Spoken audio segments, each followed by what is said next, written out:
Hello students, welcome to my YouTube channel MJ chemistry.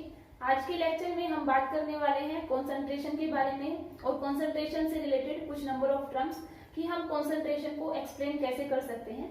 तो सबसे पहले हम समझते हैं कंसंट्रेशन के बारे में। देखिए, the amount of solute present in A given amount of solvent. एकदम सिंपल सी डेफिनेशन है कि जो हमारी अमाउंट होती है सॉल्यूट की किसी भी गिवन अमाउंट ऑफ सॉल्वेंट के अंदर, उसी को आप क्या बोलते हैं, उसकी कंसंट्रेशन। इसको आप अलग अलग तरीके से एक्सप्लेन कर सकते हैं। सबसे पहले हमारा मास परसेंट और वेट परसेंट आप इसको बोल सकते हैं, और इसको रिप्रेजेंट किया जाता है W/W से, क्योंकि हम इसमें कंसीडर करते हैं मास सॉल्यूट का भी और सॉल्वेंट का भी। Mass percent of a solute in a solution is the amount of the solute या mass of the solute in grams present in 100 gram of the solution. आप इसको ये बोलेंगे कि जो मास परसेंट होता है सॉल्यूट का इन अ सॉल्यूशन, वो हमारा क्या होता है, मास होता है सॉल्यूट का, जिसको आप ग्राम्स में कंसीडर करते हैं, और डिवाइड करोगे आप उसको किससे, मास ऑफ द सॉल्वेंट से या सॉल्यूशन से, मल्टीप्लाइड बाय 100। ये देखिए आपका एकदम सिंपल सा फॉर्मूला है इसका, मास परसेंट का। मास ऑफ द सॉल्यूट, यहाँ पर आप मास लिखेंगे सॉल्यूट का, उसको आप डिवाइड करेंगे मास ऑफ द सॉल्यूशन से, और इनटू में लिखेंगे आप 100। यहाँ पर हम ये एक्सप्लेन करने की कोशिश कर रहे हैं कि जो हमारा मास होता है सॉल्यूट का, उसको भी हम ग्राम में कंसीडर करते हैं, और जो मास होगा सॉल्यूशन का वो भी हमारा ग्राम्स में ही रिप्रेजेंट किया जाएगा। बस हमें यहाँ पर ये बात ध्यान रखनी है, जो मास होता है सॉल्यूशन का उसको हम 100 ग्राम ही कंसीडर करते हैं, और उसको मल्टीप्लाई करेंगे 100 से। देखिए, इसका जो एग्जाम्पल है बिल्कुल सिंपल सा है। अगर आपसे कोई बोलता है कि आप इसका एग्जाम्पल के थ्रू कैसे आप इसको समझाएंगे, तो देखिए यहाँ पर क्या लिखा हुआ है, ordinary bleach is 5.25% NaOCl by mass. इसका मतलब क्या हुआ कि जो ऑर्डिनरी ब्लीच होती है उसमें 5 to 5 ग्राम आपका NaOCl पाया जाता है बाय मास, किसके अंदर, 100 ग्राम ऑफ ब्लीच के अंदर। तो ये एकदम सिंपल सी डेफिनेशन है। और आपको ये भी समझना चाहिए, यहाँ पर कुछ बेसिक सी टर्म्स हैं कि सॉल्यूट क्या होता है और सॉल्वेंट क्या होता है।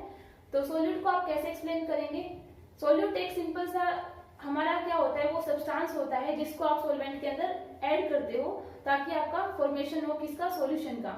या आप ये भी बोल सकते हैं कि जो हमारा सॉलिड पार्टिकल्स होते हैं या सॉलिड सब्सटेंस होता है जिसको आप एक गिवन अमाउंट ऑफ सॉल्वेंट के अंदर डिसोल्व कर रहे हो, उसको आप क्या बोलेंगे, सॉल्यूट बोलेंगे। या जो सब्सटेंस हमारा कम अमाउंट में पाया जाता है किसी भी सॉल्यूशन के अंदर, उसको हम क्या बोलते हैं, सॉल्यूट बोलते हैं।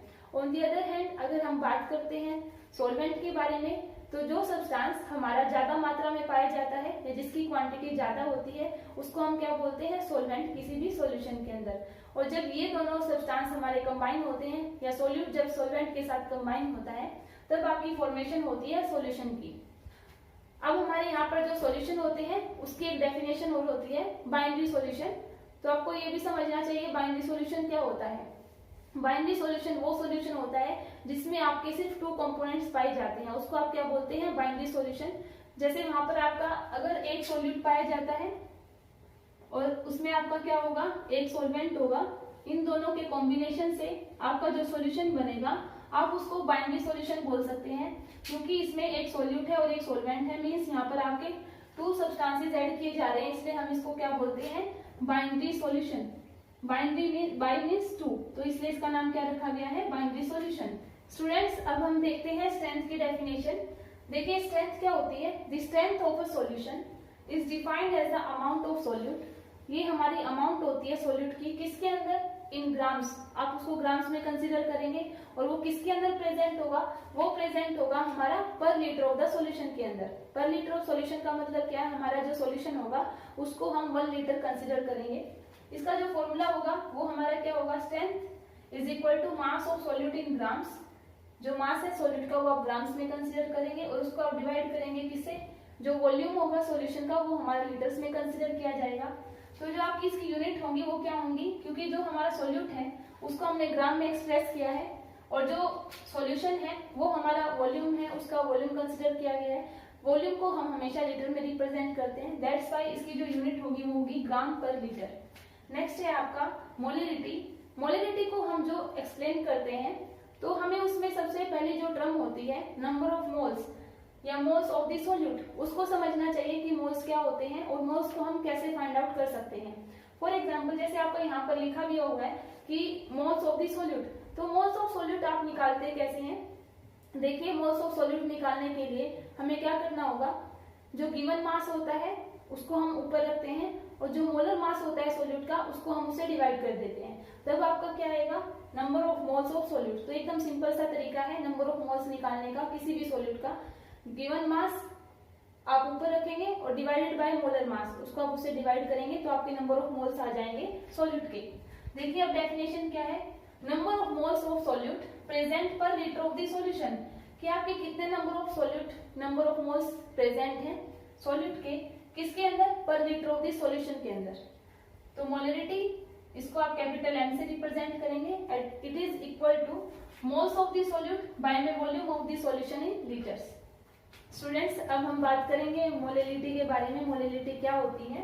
तो number of moles of solute dissolved in 1 kg of the solvent, जो आपके नंबर ऑफ मोल्स होंगे सॉल्यूट के और उसको आप कितने में डिसॉल्व करोगे, 1000 ग्राम के अंदर या आपका 1 kg के अंदर, 1 किलोग्राम के अंदर सॉल्वेंट के, तो उसको हम क्या बोलते हैं, molarity.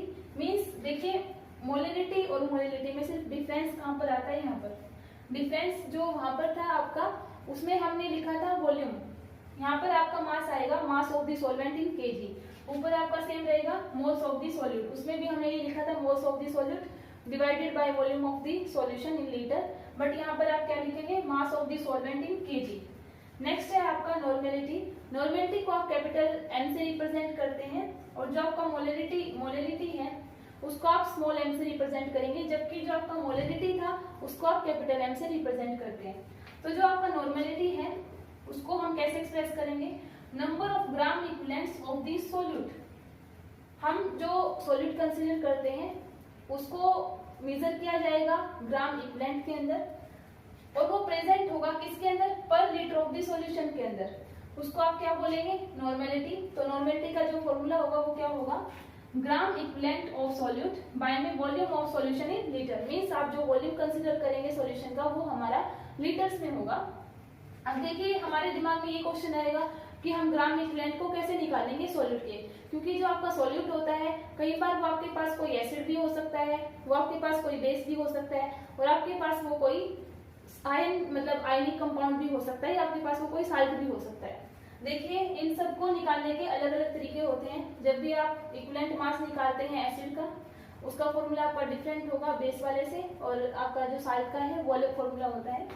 Equivalent mass of acid हम उसको कैसे डिटरमाइन करेंगे, molecular mass of acid divided by basicity, आप उसको डिवाइड करेंगे उसकी बेसिसिटी से। अब आप ये सोच रहे होंगे कि बेसिसिटी क्या होता है, बेसिसिटी क्या होता है, देखिए कोई भी एसिड होता है उसकी टेंडेंसी होती है H पॉजिटिव आयंस को लॉस करने की, मींस हम एसिड ही उसी को बोलते हैं जो H पॉजिटिव आयंस को डोनेट कर सकते हैं या वो लीव कर सकते हैं।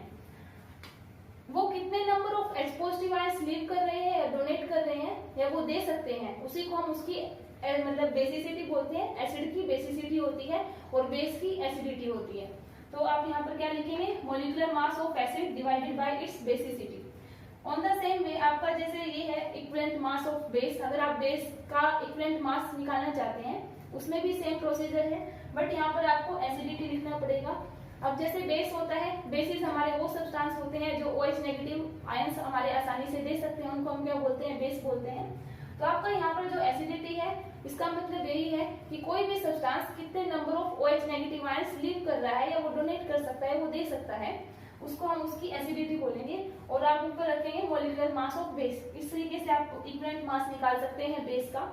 नेक्स्ट है आपका इक्विवेलेंट मास ऑफ साल्ट। अगर आपको साल्ट का इक्विवेलेंट मास निकालना है, उसका भी एकदम सिंपल सा मेथड है, सेम रहेगा आपका मोलिकुलर मास ऑफ साल्ट, ऊपर आपका साल्ट का मोलिकुलर मास आएगा और नीचे आप उसको डिवाइड करेंगे total positive valency of metal ion से। मेटल आयन की जो टोटल पॉजिटिव वैलेंसी होगी, मींस उसके वैलेंस इलेक्ट्रॉन्स कितने हैं या वो कितने पॉजिटिव आयन आसानी से बना सकता है या दे सकता है, वो आप उसको नीचे कंसीडर करेंगे। तो ये आपका इक्विवेलेंट मास हो जाएगा साल्ट का। तो एकदम सिंपल सा है ये। स्टूडेंट्स अब हम बात करेंगे मोल फ्रैक्शन के बारे में। Number of moles of the component divided by total number of moles of all the components. इसमें आप क्या करेंगे, जिस भी कंपोनेंट का हमें मोल फ्रैक्शन निकालना है, उस कंपोनेंट के जो नंबर ऑफ मोल्स होंगे उसको हमें ऊपर रखना होगा और उसको हम डिवाइड करेंगे किससे, टोटल नंबर ऑफ मोल से, और वो हमेशा हमारा नीचे रहेगा। जैसे यहाँ पर आप देख सकते हैं, हम अगर हमने ये लिखा है mole fraction of solute in solution, अगर हम मोल फ्रैक्शन निकालना चाहते हैं सॉल्यूट का किसी भी सॉल्यूशन के अंदर, तो आप उसको रिप्रेजेंट करेंगे x2 से। जैसे यहाँ पर हमने लिखा n2 बाय में n1 प्लस n2, तो यहाँ पर जो n1 है या n2 है वो हमारा रिप्रेजेंट करता है number of moles of solvent and solute. यहाँ पर हम निकाल रहे हैं मोल फ्रैक्शन सॉल्यूट का, तो सॉल्यूट को हम सेकंड कंपोनेंट कंसीडर करके चलेंगे, उसको आप n2 बाय में n1 प्लस n2 लिख सकते हैं, और ये रिप्रेजेंट करता है number of moles of solute divided by number of moles of all the components. आपने वहां पर ऐड कर दिया। नेक्स्ट है mole fraction of the solvent. Solvent को हम कैसे रिप्रेजेंट करेंगे मोल फ्रैक्शन सॉल्वेंट का, उसको आप लिखेंगे x1 बाय में n1 बाय में n1 प्लस n2। मींस यहाँ पर हम सॉल्वेंट का निकाल रहे हैं इसलिए हमने इसको 1 से रिप्रेजेंट किया है। यहाँ पर आप लिखेंगे n1 और बाय में n1 प्लस n2। एक इंपॉर्टेंट पॉइंट यहाँ पर ये ध्यान रखने लायक है कि जो हमारा मोल फ्रैक्शन होता है सॉल्यूट का और सॉल्वेंट का, हमेशा किसी सॉल्यूशन के अंदर वो हमारा 1 के इक्वल रहता है। देखिए जैसे यहाँ पर हमने लिखा x1 plus x2 is equal to 1। आप ये हमेशा ध्यान रखेंगे कि दोनों का जो सम होगा मोल फ्रैक्शंस का वो 1 के इक्वल रहेगा। नेक्स्ट है आपका पार्ट्स पर मिलियन पार्ट्स। पार्ट्स पर मिलियन पार्ट्स, ये टर्म हमारी वहां पर यूज होती है जब भी हमें कॉन्सेंट्रेशन को रिप्रेजेंट करना होता है, किसके लिए, डाइल्यूट सॉल्यूशंस के लिए। इसको आप ppm से रिप्रेजेंट करेंगे, और देखिए क्या लिखा हुआ है, parts of the solute by mass present in million parts of the mass of the solution. इसका जो फॉर्मूला होगा वो क्या रहेगा आपका, मास ऑफ A बाय में मास ऑफ सॉल्यूशन इनटू में 10⁻⁶। यहाँ पर एक इसको रिप्रेजेंट करता है सॉल्यूट को, parts of the solute by mass जो भी होगा वो आप ऊपर रखेंगे, divided by mass of solution और इनटू में 10⁻⁶। होप सो आपको ये छोटी छोटी टर्म्स जो डेफिनेशंस है वो समझ आई होंगी। And thank you for watching. Subscribe my channel MJ chemistry.